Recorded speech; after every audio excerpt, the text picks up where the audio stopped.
Como verificar o seu contrato de trabalho quando você finalmente conseguir o seu emprego part-time ou full-time aqui na Austrália. Olá, eu sou a Carol Duarte, eu trabalho na minha área aqui na Austrália e eu acabei de conseguir um novo emprego. Por quê? Porque eu mudei de cidade, eu estou morando agora a 2 horas de Sydney e aí eu resolvi explorar as opções aqui perto de mim em vez de ficar trabalhando para o meu empregador daqui para Sydney. E por conta disso, eu resolvi trazer aqui para vocês um pouquinho do que eu faço, porque eu sei que tem muita gente que não sabe nem quais são os próximos steps, né? Passei aquele nervoso todo tentando achar uma vaga para mim, aí finalmente fui muito bem numa entrevista, tô ali ansiosa, tô ansioso pela resposta do empregador, e aí, pum, recebo um e-mail ou uma ligação falando: você foi contratado, queremos você no nosso time.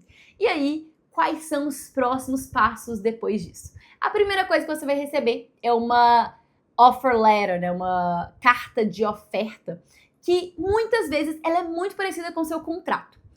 Em todos os empregos que eu tive anteriormente, ela era praticamente idêntica ao contrato, tinha lá todos os termos. Pela primeira vez eu recebi uma que era mais simples, que trazia somente aqueles pontos principais, mas como eu ajudo, como eu orientei uma centena de profissionais que conseguiram emprego aqui na área e diversos deles me mandaram o contrato deles, perguntando alguma coisinha, eu tive acesso a outros contratos e outras cartas de ofertas, na verdade, e eu sei que algumas são um pouco mais simples mesmo.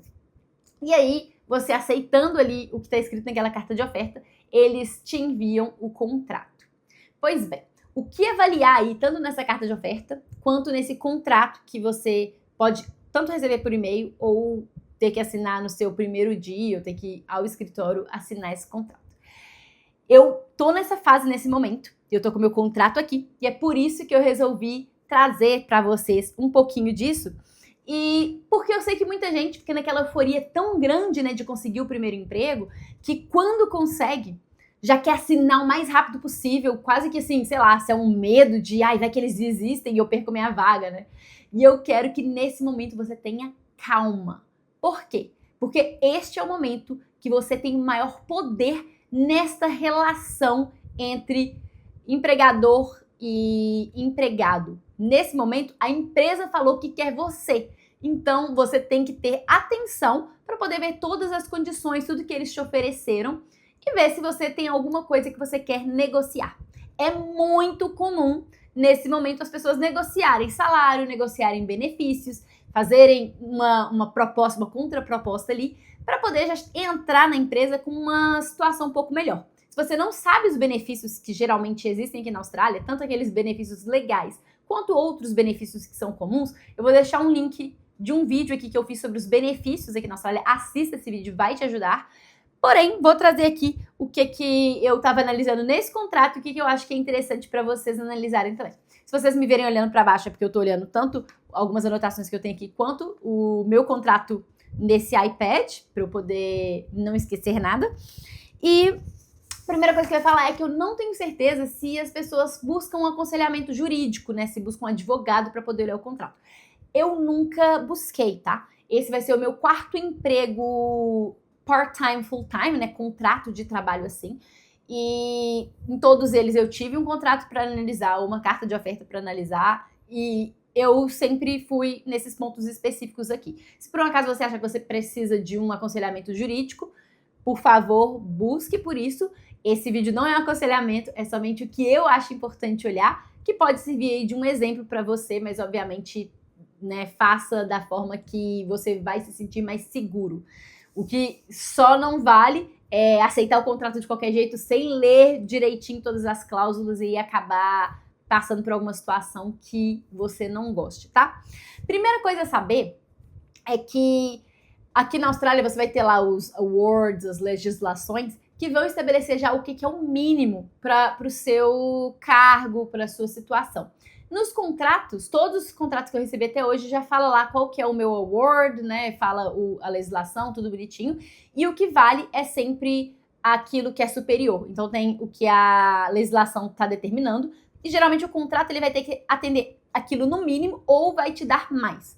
Por exemplo, neste momento o salário mínimo da Austrália é 24 e pouquinho.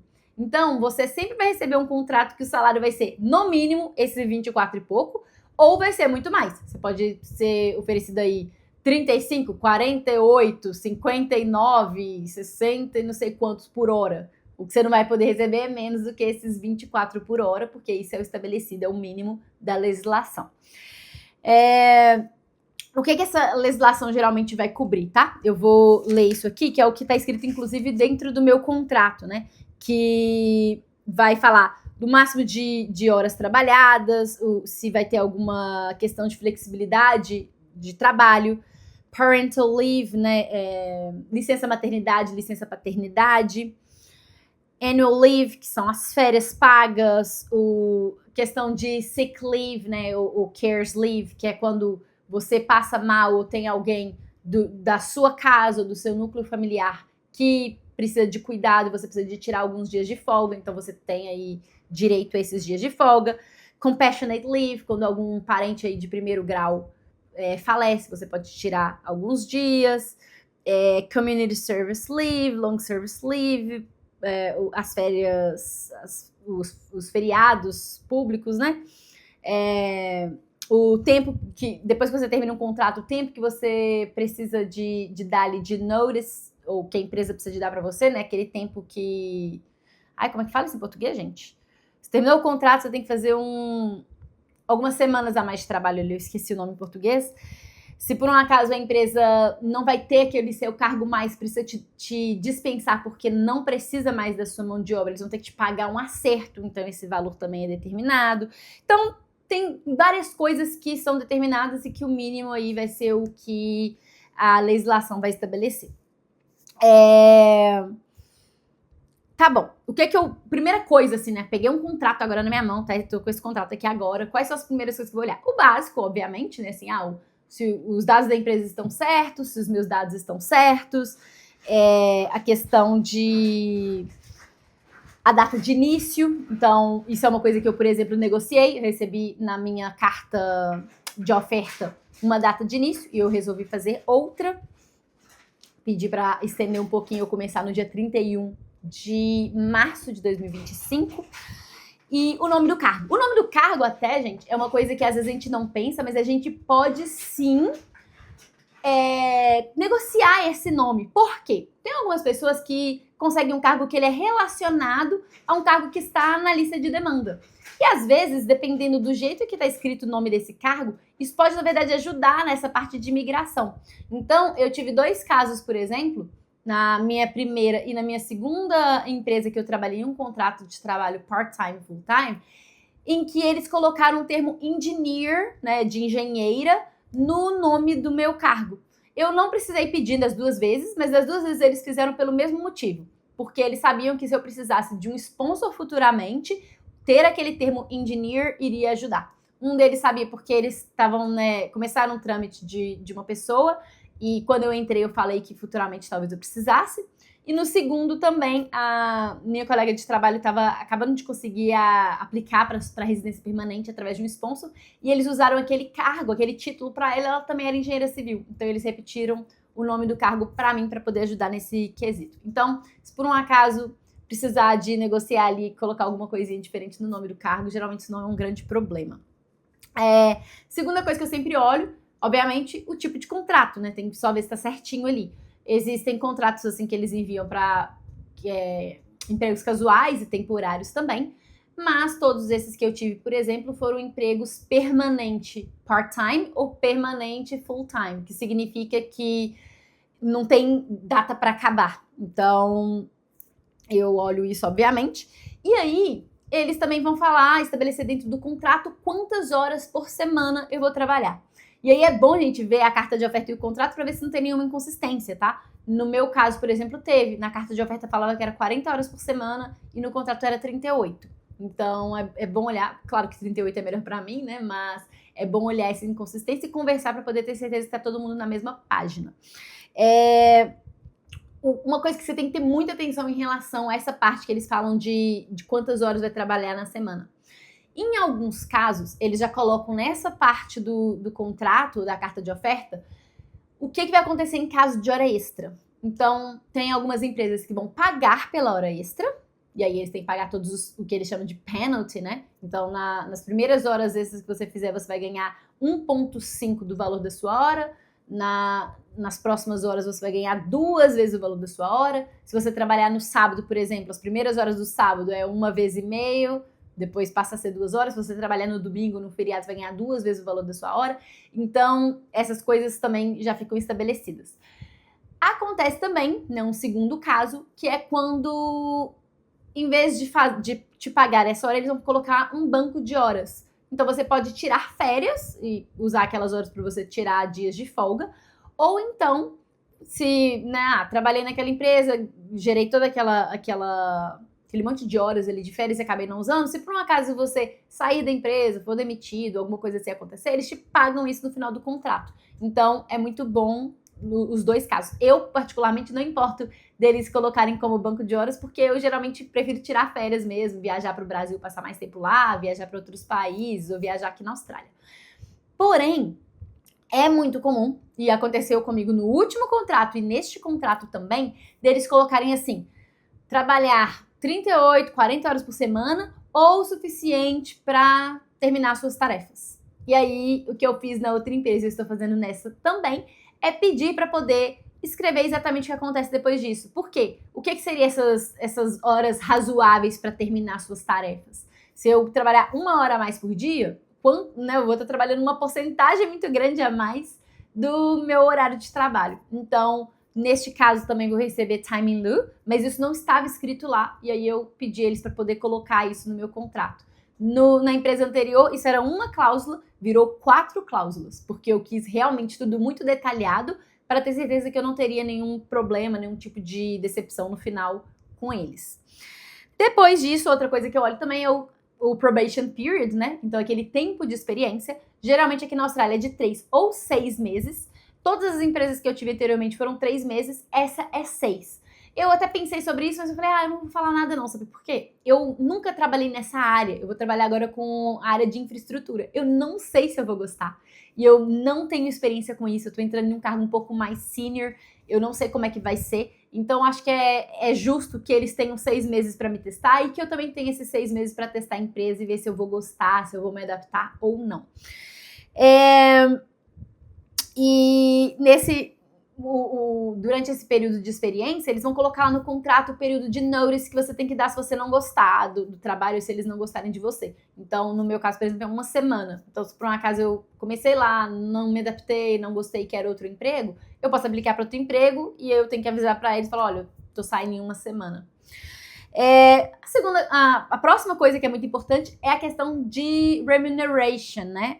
O salário, o show me the money, que é o seguinte, existem casos das pessoas falarem em package, né? O salary package, que significa basicamente o seu salário mais o que você vai ganhar de superannuation, que seria tipo a sua aposentadoria. Quando você negocia o salário mais a aposentadoria, você tem que ter certeza que tá certinho isso lá. Se eles estiverem colocando o package, você também tem que conferir se tá bonitinho esse número, se tá fazendo sentido.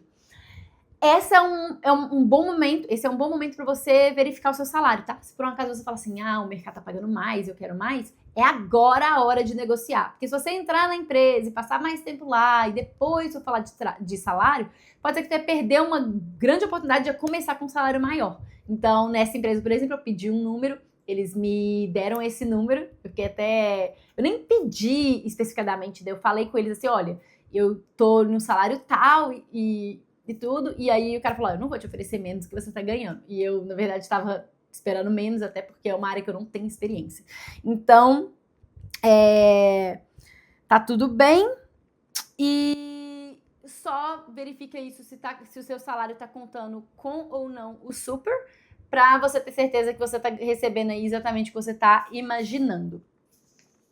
Outra coisa que eu gosto de olhar é a questão de frequência de pagamento, se vai ser semanal, se vai ser quinzenal. Existem alguns casos que é mensal, mas são muito raros, né? Que geralmente é semanal ou quinzenal. E aí eu gosto de ver também, e não tem nesse contrato, acho que no meu anterior também não tinha, mas aí eu só pergunto pra eles, eu não preciso dessa informação lá, mas eu gosto de ter essa informação, que é quando começa a semana, pra eu saber na primeira semana se eu fui paga certinha, e aí depois continua normal. Já aconteceu comigo anteriormente, de, na verdade, me pagarem errado para muito mais na primeira semana. E aí foi no meu segundo emprego de contrato de trabalho aqui na Austrália. E aí eu contei para eles, né? E eles descontaram no meu próximo salário e ficaram bem, gostaram de ver a honestidade. Então é bom para os dois lados, tanto para você, se você receber a mais quiser falar, ou para se você receber a menos você quiser cobrar. Superannuation, nessa parte que eles falam, né, desse dinheiro que você vai ganhar ali de aposentadoria, geralmente eles vão falar que você precisa de passar para eles uma conta, ou então eles vão abrir uma conta para você. Fiquem espertos com isso aqui. Se eles não te derem um formulário para você escrever os dados da sua conta, fala com eles para você passar esses dados. Por quê? Se eles abrirem uma conta e você já tiver outra, pode correr o risco de você ficar com várias contas de aposentadoria abertas e cada uma delas tem uma taxa que é cobrada, não lembro agora a frequência, talvez seja mensal.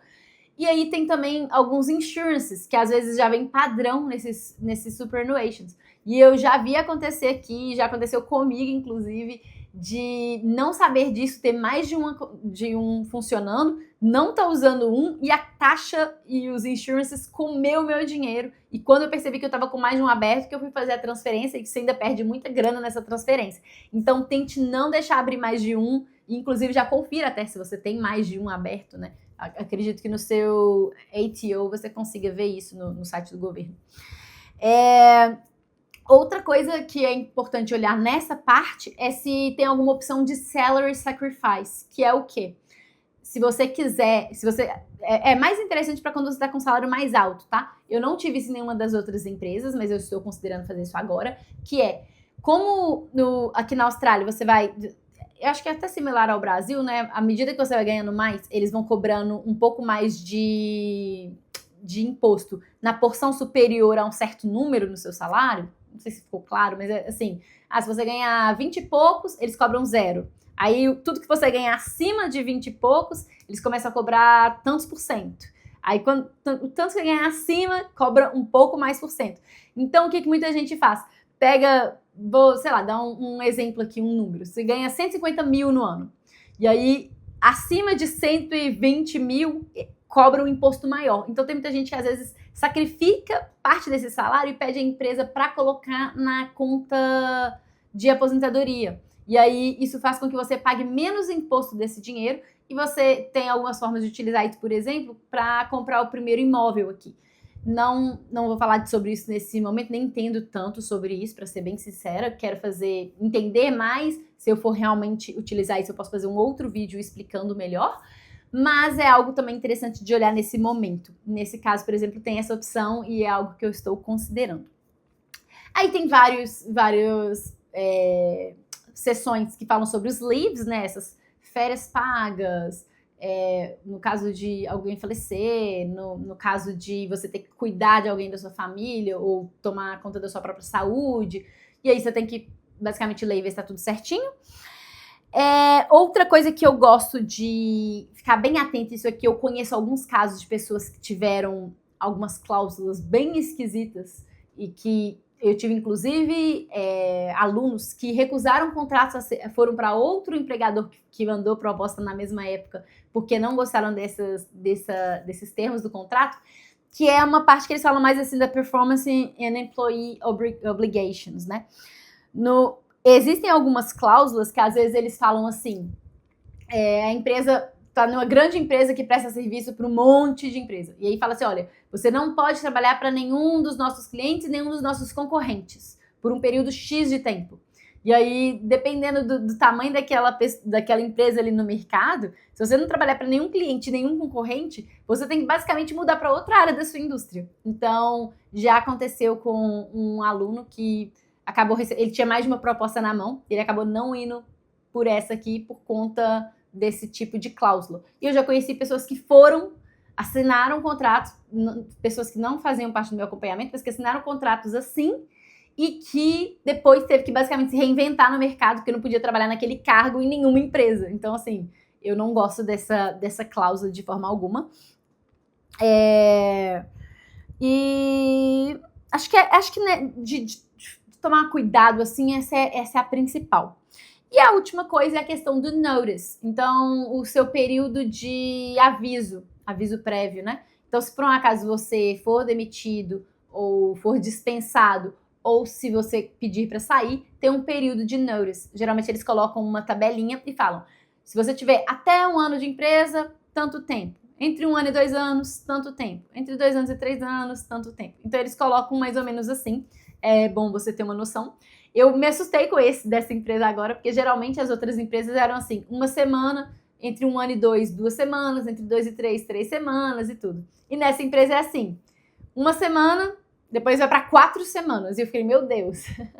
Mas eu acho que tá tudo bem. Depois de um ano lá, se eu precisar sair, eu vou pedir essas 4 semanas, tá tudo certo. Se eles quiserem me dispensar, eu tenho bastante tempo para poder arrumar alguma outra coisa se eu quiser.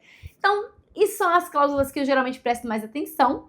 E, novamente, se você precisar de um aconselhamento, você provavelmente vai precisar de buscar um advogado, né?